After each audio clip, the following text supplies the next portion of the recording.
Rocío Nale, secretaria de Energía. Entre más breves los títulos, son más consistentes con todo lo que ello implica. Gracias por estar con nosotros y por tu confianza en nuestro espacio, secretaria.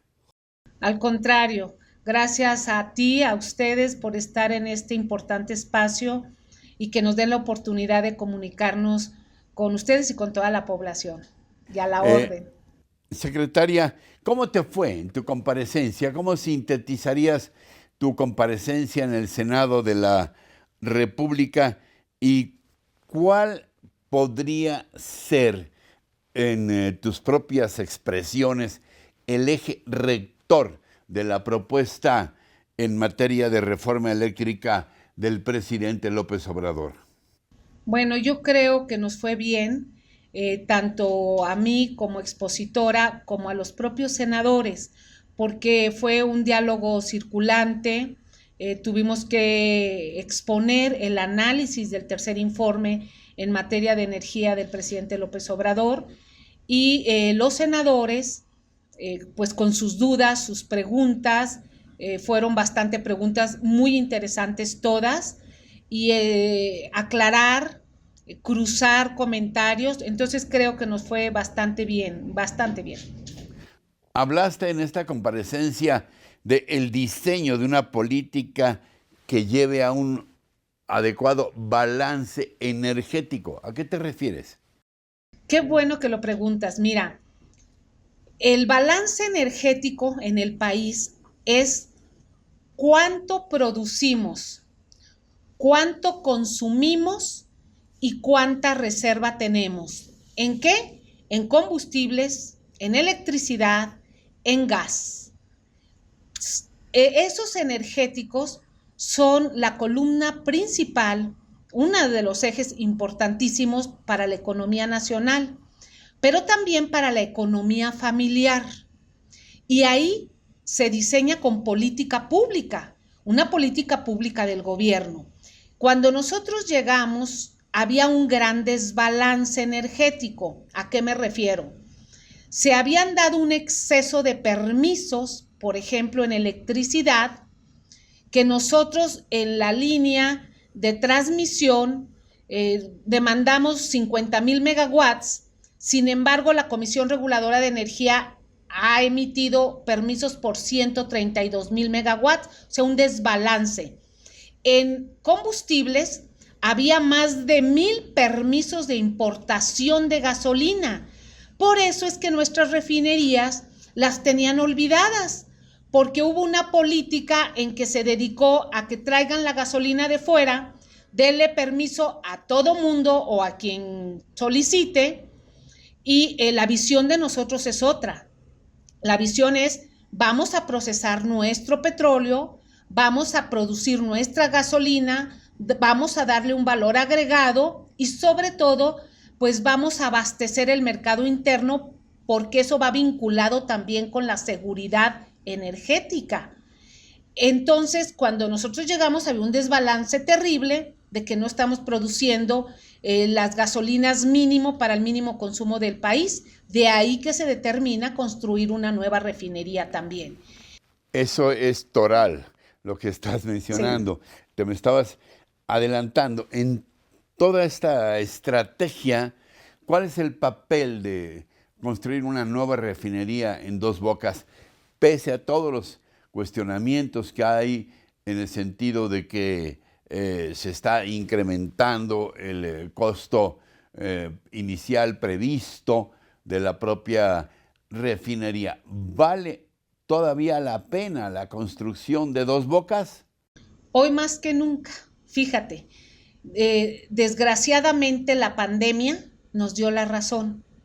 O sea, hay un debate opositor, crítico, porque en 40 años no se hizo una infraestructura así, porque vamos hacia la autosuficiencia, porque nosotros decimos menos importación y más producción, cuando la política anterior era todo lo contrario, cuando tomamos el reto de ir a construir una refinería que no se construía desde hace 40 años y que además de acuerdo a la tasa interna de retorno, es una refinería que vamos a recuperar en 4 o 5 años operándola bien.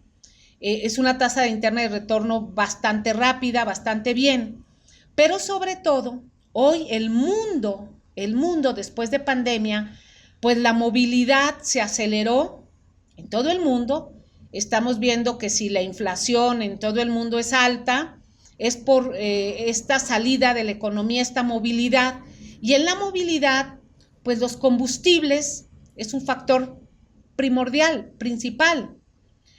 Se habla de que, oye, ¿para qué queremos gasolina si vamos a tener coches eléctricos? Sí, pero yo ayer también en el informe decía cuáles son las proyecciones que tenemos en México para coches.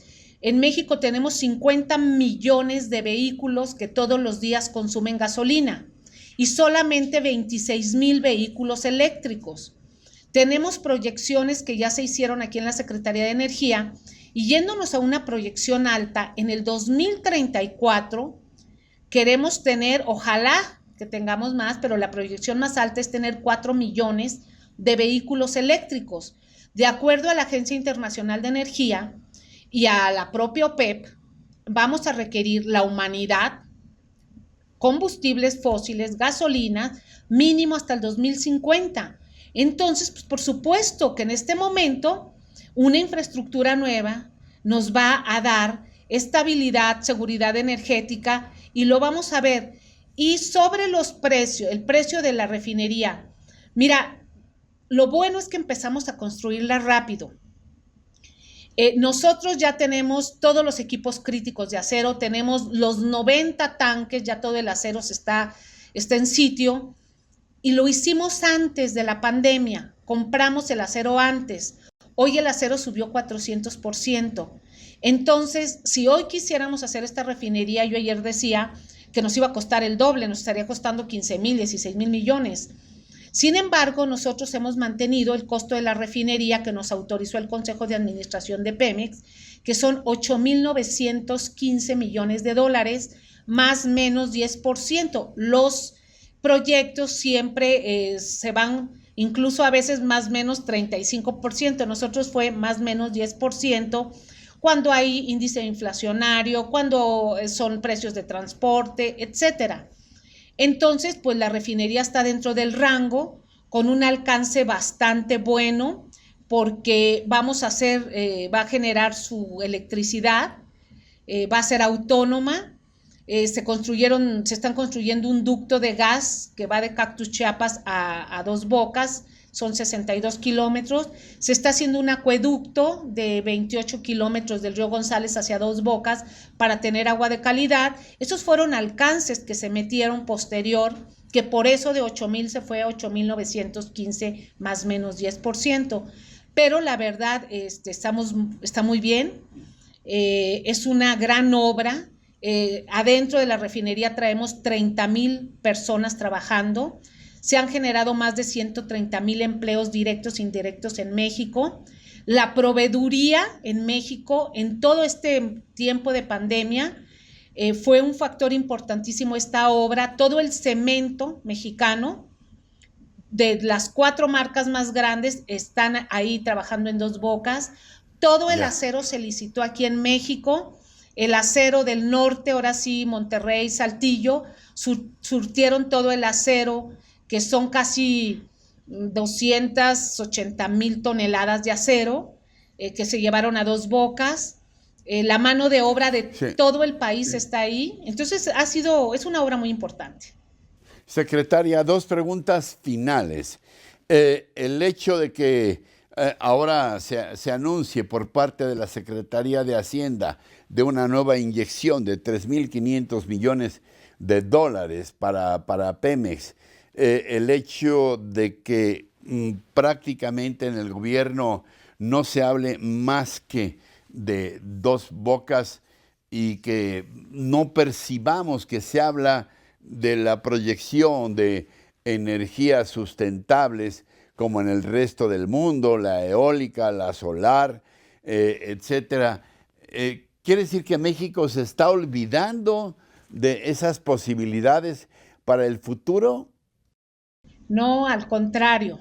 Mira, al contrario. Nosotros no tenemos problemas en México de energías con alto índice de contaminación o lo que sea. Ayer también en el Senado mostré una tabla donde la producción de electricidad per cápita en México ocupamos el lugar número 90 en emisiones de CO2. Nosotros no tenemos problemas.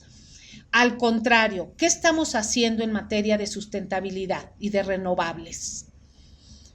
Así como nos interesa la gasolina, nos interesa la electricidad, son lo principal, y el gas.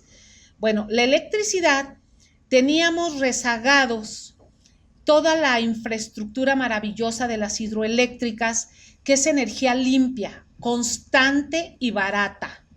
La más constante y la más barata. Y además, operativamente, es la más fácil de operar. Si tenemos una baja en la descarga o en el despacho, meter las hidroeléctricas en 15 minutos se tiene en el sistema con una estabilidad. Y estaban trabajando al 7%, al 8%. Nosotros hemos podido llevar las hidroeléctricas hasta el 17, 18%, pero pueden ir hasta el 22%, que estaríamos produciendo energía limpia y constante. Se está rehabilitando 9 de las 14 hidroeléctricas en este momento, ya se empezaron a hacer las compras, para todavía aumentar un 10% más en esta cantidad de energías sustentables. Ahora te voy a decir sobre los paneles solares, porque hay una campaña. Los paneles solares que se utilizan, se llaman generación distribuida, en las casas, en los edificios, en las escuelas, en los núcleos rurales, es maravilloso, porque los instalas y el usuario directamente está produciendo electricidad, aunque sean unas horas al día, y el ahorro y el beneficio es directamente para el usuario. ¿Qué se necesita? Nada más se necesita hacer un convenio con la CFE para que les pongan su medidor bidireccional.